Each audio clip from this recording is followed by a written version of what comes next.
C'est un bâtiment tout neuf, entouré de jardins à quelques mètres de l'EHPAD. À l'intérieur, 26 chambres pour accueillir les 26 futurs résidents souffrant de la maladie d'Alzheimer, certes, mais encore très autonomes.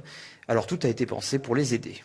On a avancé pour que tout soit fait en termes de compétences, puisqu'on a formé les professionnels, et en termes de bâtiments, puisque c'est une structure qui présente notamment de nombreux couloirs de déambulation, un jardin thérapeutique, une cuisine thérapeutique, des adaptations des locaux pour tout ce qui est problématique de handicap. Donc elle est vraiment adaptée à ces patients-là.